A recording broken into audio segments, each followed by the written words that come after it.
Hey guys, this is Ivan Mora, and today we're doing hardscape and painting. Let me show you the plans for the hardscape today.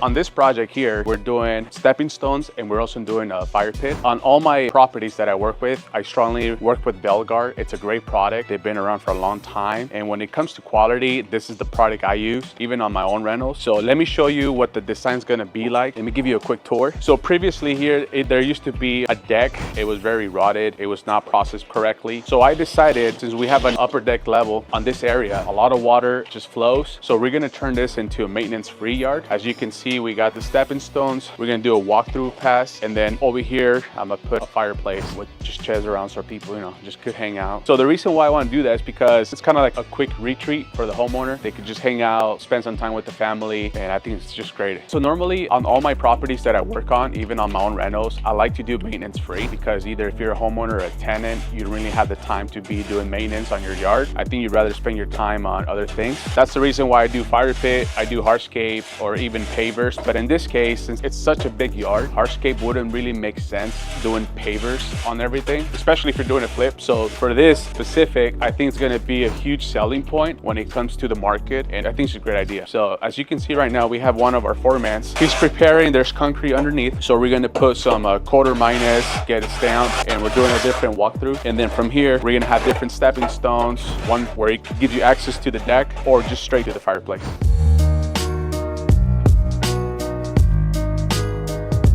So right now we're gonna start setting up the stones for hardscaping. He decided, he's like, let's do a little framing on the first step. None of the gravel or the gets all over. So we're gonna design a frame right here on the first step. And then the rest should be maintenance free. Project should take about 2 days. And I wanna give a shout out to Jordan for coming out here and sharing the vision with us, especially with Belgard. It's a great product. Pretty soon we'll have an interview with them as well. So right now I'm teaching my foreman, I'm designing the hardscape. Since I've done this a few times, I'm pretty good at when it comes to designing your backyard. So right now I'm giving him the blueprint for the stones, and as soon as we know exactly how we're gonna do it, then we're gonna start installing the quarter minus and impacting. You have the homeowner coming in, either they want access to the fence, no problem, or let's say they got family together, they got visitors, so these are gonna be all the stepping stones. Now that gives you access to straight to the fire pit or access to the deck. So we gotta get a little bit creative. Like I said, I've been doing this a little bit more than a year. So one thing I do is I start doing drawings, and then I start thinking like, how can I design this backyard to make it more like maintenance free, easy for the homeowner, where they don't have to spend much time. Especially right here, if you notice, a lot of the grass, the level, all the water drains this way. So we gotta put a drainage, that way water just flows through the outside and it becomes more like a maintenance free project. What we did right here was added 6 extra lights. The reason we did that is because it was pretty kind of dark. I was thinking about adding skylights, but again, if I was gonna keep it as a rental, I would. But for right now, since it's a fix and flip, skylights would not make sense just for cost effective. So I decided to put can lights in the kitchen, open the wall here just to get it more clear. And then on this side, I added 4 more can lights just to keep it all nice and light. I'll show you here shortly the kind of colors I selected for the interior and exteriors and the kind of product I use on my properties.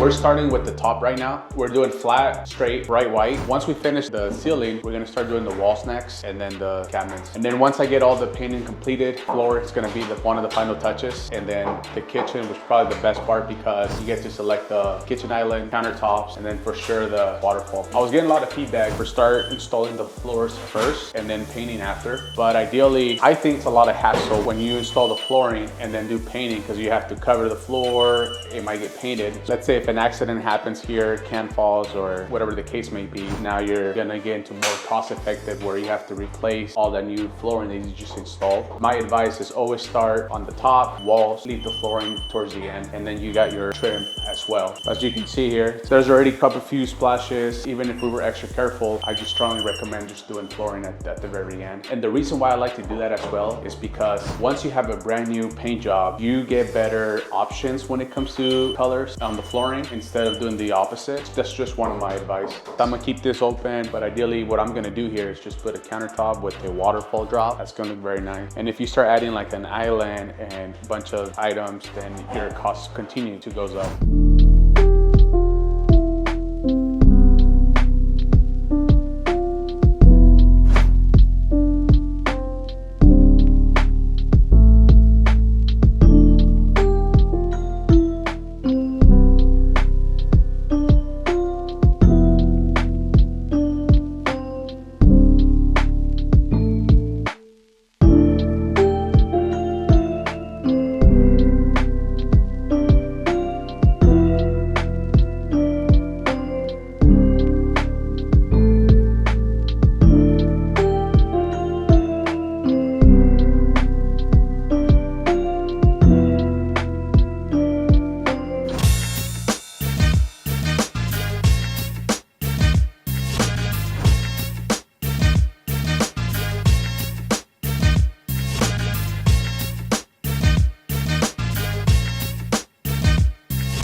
Thank you guys for watching the video. If you like this video, please subscribe and hit that thumbs up button, and we'll continue to show you updates on this property.